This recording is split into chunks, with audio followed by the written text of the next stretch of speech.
عالی مرتبت سامعین و ناظرین، السلام علیکم ورحمۃ اللہ وبرکاتہ۔ میرے سامنے اللہ کے پیارے محبوب علیہ السلام کی ایک مبارک حدیث پاک ہے، جس کو امام ترمذی نے اپنی سند کے ساتھ روایت کیا ہے، اور میں سمجھتا ہوں کہ اس حدیث پاک میں ہمارے لیے اتنی روشنی ہے کہ ہم اس کی ضوء میں، اس کی روشنیوں میں اپنی زندگی کو مرتب اور منظم کریں تو خیر و برکت اور رحمت و راحت کے دروازے کشادہ ہوں گے۔ حضرت ابو کبشہ الانماری رضی اللہ تعالی عنہ اس حدیث کے راوی ہیں۔ کہتے ہیں کہ میں نے اللہ کے رسول صلی اللہ علیہ وآلہ وسلم سے یہ حدیث سنی کہ آپ ارشاد فرماتے تھے، ثلاثۃ اقسم علیہن، تین چیزیں ایسی ہیں جن پر میں اللہ کی قسم کرتا ہوں۔ اللہ کے پیارے محبوب صلی اللہ علیہ وآلہ وسلم کسی چیز کو ایسے بھی ارشاد فرما دیں تو ہمارے لیے حجت ہے، کافی ہے، لیکن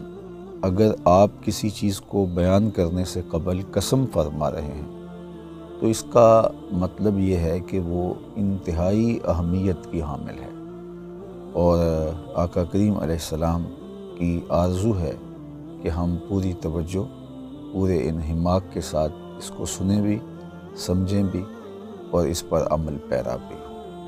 تو فرمایا تین چیزیں ایسی ہیں، اقسم علیہن، میں ان پر اللہ کی قسم کرتا ہوں، وَأُحَدِّثُكُمْ حَدِيثًا فَاحْفَظُوهُ،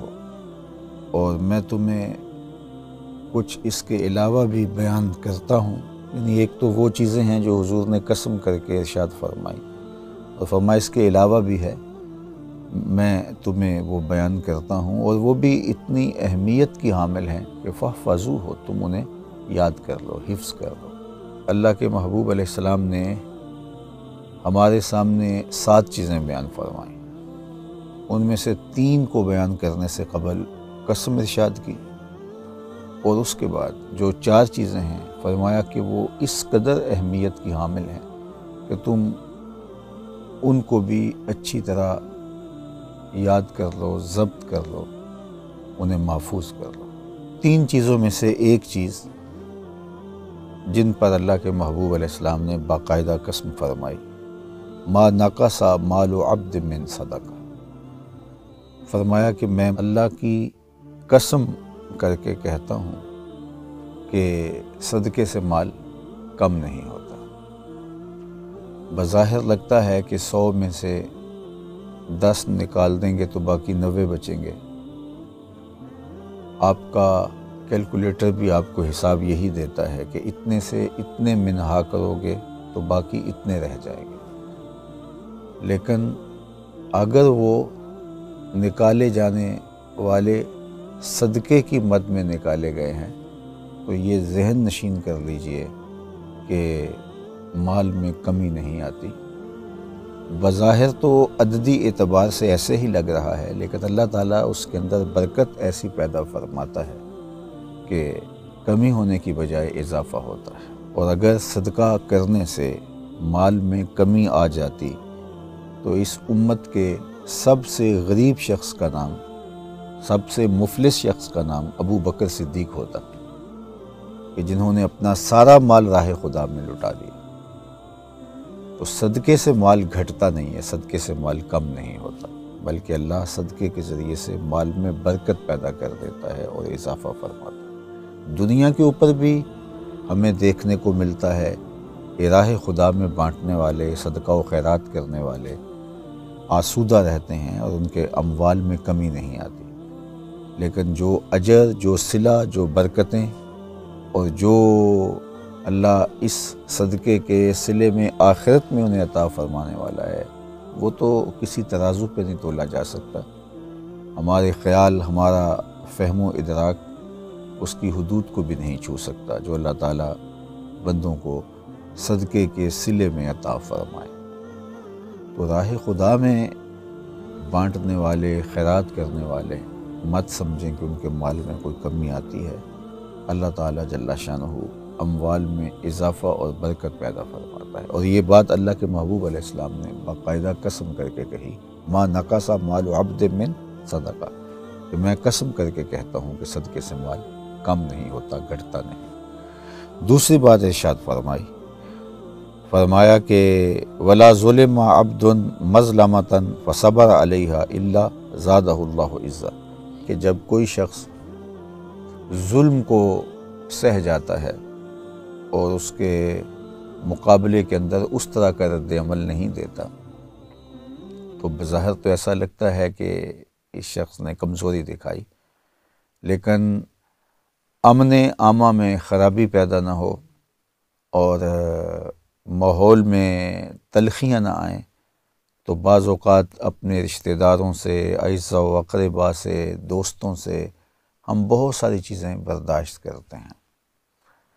تو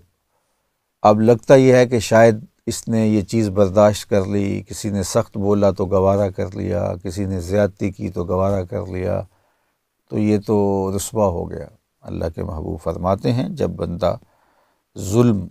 پر صبر کرتا ہے تو اللہ جل شانہ اس کے بدلے میں اس کو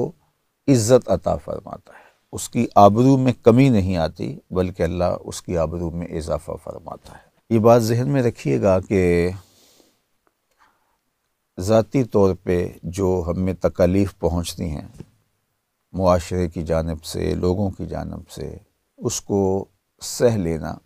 یہ بڑی بات ہوتی ہے۔ بعض اوقات ایسا ہوتا ہے کہ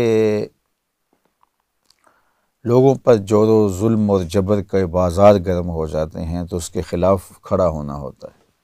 تاکہ ظلم اور جور اور جبر ختم ہو جائے، وہ ایک الگ چیز ہے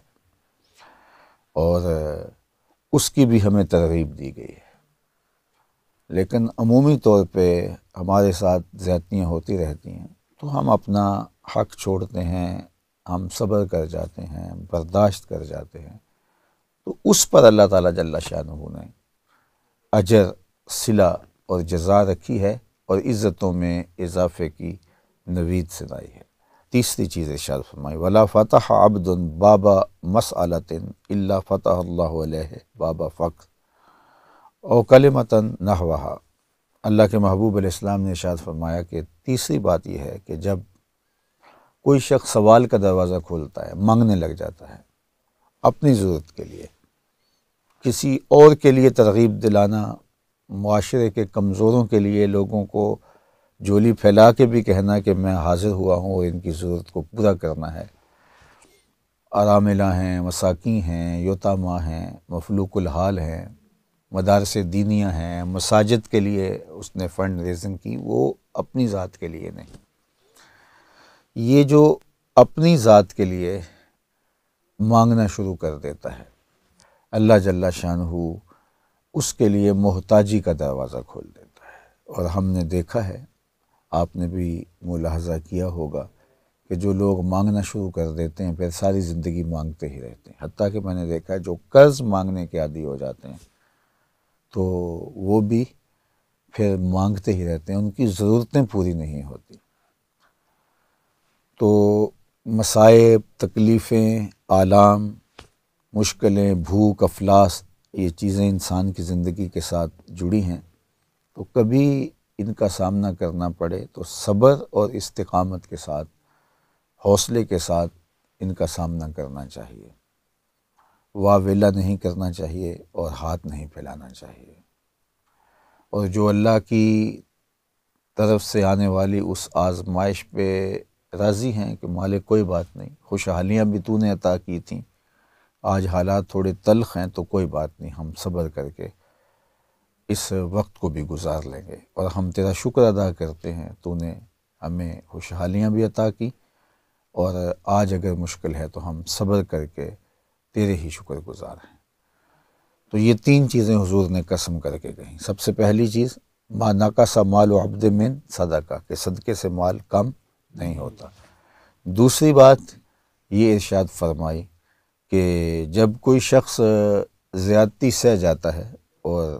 اس پر رد عمل نہیں دیتا معاشرے کے امن کے قیام کے لیے اور فساد اور شر سے ماحول کو بچانے کے لیے وہ برداشت کر لیتا ہے اور صبر کر لیتا ہے۔